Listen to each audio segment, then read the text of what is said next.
Di kota suci Madinah, sekitar 13 abad yang lalu, lahirlah seorang ulama besar yang akan meninggalkan jejaknya dalam sejarah Islam. Namanya adalah Malik bin Anas bin Malik al-Asbahi, atau yang lebih kita kenal sebagai Imam Malik. Beliau lahir pada tahun 93 Hijriah.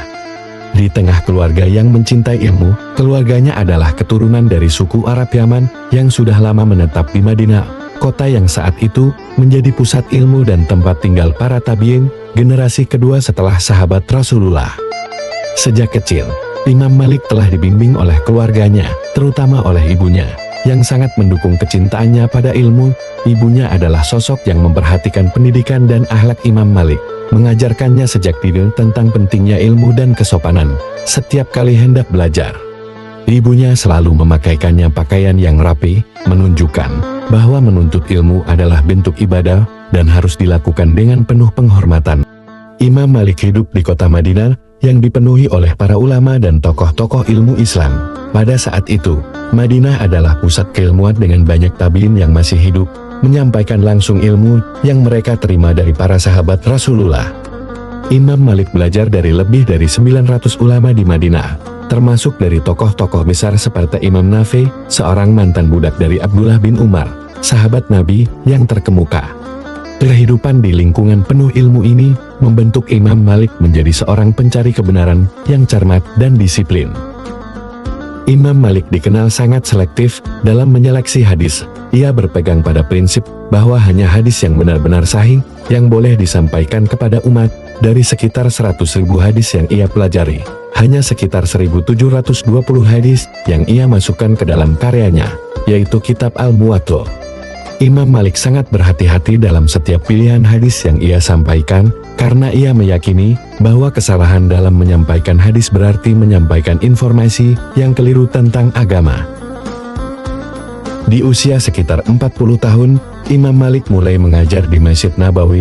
Disinilah ia menyusun Al-Muwatta, kitab hadis yang berisi hukum-hukum Islam yang tertata rapi sesuai tema. Nama Al-Muwatta sendiri berarti yang dipermudah. Karena kitab ini memang ditujukan sebagai pedoman yang memudahkan pemahaman umat terhadap ajaran agama, Al-Muwatta disusun selama lebih dari 40 tahun, dan kitab ini pun dianggap sebagai salah satu kitab hadits dan fikih tertua dalam sejarah Islam. Meskipun sangat dihormati, Imam Malik juga menghadapi banyak ujian berat dalam hidupnya. Salah satu ujian yang paling besar adalah ketika Khalifah Al-Mansur dari dinasti Abbasiyah memaksanya untuk mengeluarkan fatwa yang menguntungkan kepentingan politik pemerintahan. Imam Malik dengan tegas menolak fatwa tersebut karena bertentangan dengan prinsip-prinsip Islam yang ia yakini. Karena pandangannya ini, Imam Malik sempat dipenjara dan disiksa. Meskipun didera, beliau tidak pernah goyah dari pendiriannya. Sikap ini membuat beliau semakin dihormati oleh umat Islam. Kisah keteguhan Imam Malik ini bahkan sampai di telinga Khalifah Harun al-Rasyid. Penguasa berikutnya, Harun al-Rasyid datang ke Madinah dan meminta maaf atas tindakan pendahulunya.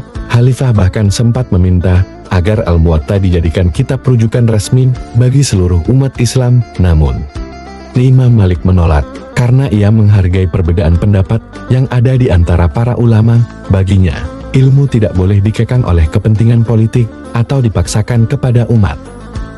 Imam Malik menghabiskan seluruh hidupnya di Madinah hingga akhir hayatnya. Beliau wafat pada tahun 179 Hijriah dalam usia sekitar 84 tahun dan dimakamkan di Jannatul Baqi, dekat dengan para sahabat Nabi. Kehidupan Imam Malik adalah teladan kesederhanaan, keteguhan, dan kecintaan terhadap ilmu. Warisan ilmu dan prinsipnya tetap hidup hingga kini, khususnya di Afrika Utara, Timur Tengah, dan wilayah Andalusia, di mana mazhab Maliki dianut oleh jutaan umat Islam. Kisah Imam Malik bin Anas mengajarkan kita bahwa seorang ulama tidak hanya mencintai ilmu, namun juga harus berani mempertahankan prinsip kebenaran di tengah cobaan. Beliau adalah cerminan kesungguhan dalam menuntut ilmu dan keteguhan dalam menghadapi tekanan. Warisan ilmu dan ajarannya tetap hidup, menginspirasi generasi demi generasi untuk terus menuntut ilmu dan menjaga prinsip-prinsip Islam.